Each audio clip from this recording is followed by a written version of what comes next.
Welcome to this explainer. Right up front, I want you to do me a favor. Just lower the lights a little bit. Picture the cold, absolutely unforgiving edge of the world, a place where crashing, violent waves hold on to secrets that are honestly much better left undisturbed.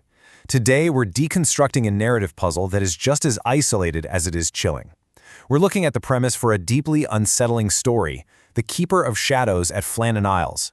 It's this beautifully contained mystery, and we're going to unpack exactly why it works so incredibly well.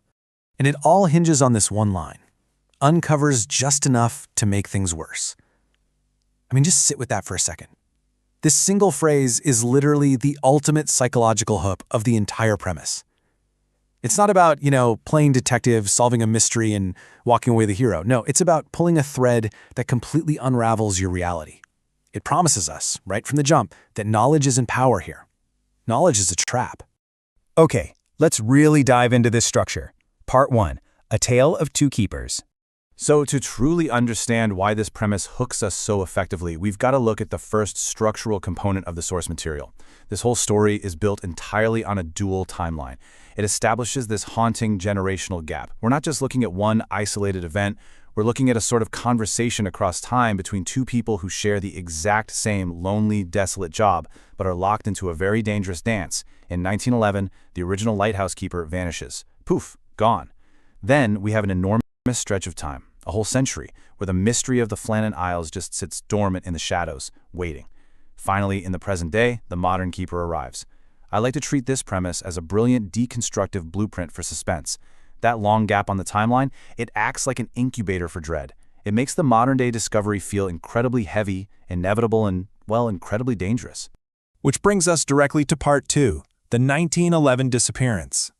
Now, the catalyst for everything here is the absolute isolation of the Flannan Isles. You are physically cut off from the rest of the world. When you're a keeper out on those rocks, you are truly, profoundly alone. So the crucial point here is the absolute finality established by the text. The 1911 keeper vanished entirely, without a trace. We aren't talking about a case of someone leaving a cryptic note behind, or a damaged boat washing ashore a week later. It is a complete and unexplained disappearance. No clues, no bodies, no rationale left behind. And what that does is create this perfect, terrifying vacuum in the narrative that our modern keeper is about to walk right into. So we have a pretty stark contrast here, right? The 1911 keeper represents a total void of information. They are the absence. Conversely, the modern keeper represents active discovery, but they are suffering the dire consequences of that newfound knowledge. They act as perfect narrative mirror images. One character is defined entirely by what is missing, and the other character is totally doomed by exactly what they find. All right, let's shift gears and look at Part 3, the modern complication. Because our modern keeper isn't just taking on a lighthouse job to find some peace and quiet, They are unknowingly walking straight into a historical trap. The heavy, isolated atmosphere of the past is literally bleeding into the present. So what does it actually mean to uncover just enough? Well, emphasizing the phrase "make things worse" brilliantly subverts the typical mystery trope. Think about it. Usually when a protagonist uncovers clues, it brings relief, right? It brings safety. The puzzle pieces fit together and the monster is defeated. But in this story, the knowledge itself is the weapon. Finding a clue doesn't save our modern keeper, it condemns them. Uncovering just enough means lifting the rock and realizing you absolutely cannot put it back down before whatever is underneath bites you. Let's move to the final piece of the puzzle and see how this builds. Part 4, 3 Shades of Mystery. Okay, let's step back for a second and adopt a bit of a writer's room analytical energy. Genre mechanics actually dictate the outcome of a story like this. The core mystery, the vanished keeper, the doomed modern keeper, it's a perfectly blank canvas.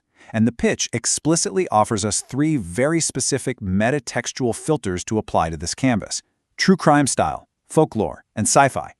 Each of these lenses takes the exact same set of historical and modern facts and runs them through a completely different filter. And the result? 3 wildly different types of terror.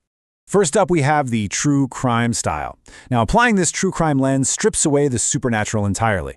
Suddenly, the shadows in the lighthouse aren't ghosts. They're evidence of grounded, realistic, historical foul play. The modern keeper's terrible discovery becomes a story of human psychology. Maybe it's isolation-induced madness, or the unearthing of a long-buried murder where they accidentally stumble upon the very real, very physical evidence of a horrific crime. And this brilliantly illustrates our second option, folklore. If we viewed the disappearance through the lens of myth, local legend, and historical superstition, the narrative shifts completely. It's no longer about a human murderer. Instead, this tone transforms the modern keeper's fate into a terrifying repetition of an ancient localized curse. They aren't solving a crime anymore. They are trespassing on cursed ground, waking something tied to the harsh Scottish waters that has slept in the rocks for well over 100 years. Now, what's really interesting about this third option is how applying a sci-fi tone entirely changes the physics and scale of the keeper's disappearance. We are recontextualizing the vanishing and the dangerous modern clues as technological, temporal, or even cosmic phenomena. Did the 1911 keeper step through a tear in space-time? Is the lighthouse actually a beacon for something extraterrestrial? The modern keeper uncovering just enough might literally mean realizing humanity's terrifyingly tiny place in a vast, uncaring universe. So, what does this all mean for this story? Well, that actually brings us to the end of our structural breakdown, and I want to turn this directly over to you. Which tone would you choose? True crime, folklore, or sci-fi? The cold facts of the Flannan Isles remain exactly the same, but the truth you ultimately discover depends entirely on the lens you choose to look through. Which terrifying path would you force the modern keeper to walk down? It's a haunting puzzle for sure, and the final piece is entirely up to your imagination. Thank you so much for joining me for this explainer, and remember, always keep questioning what's hiding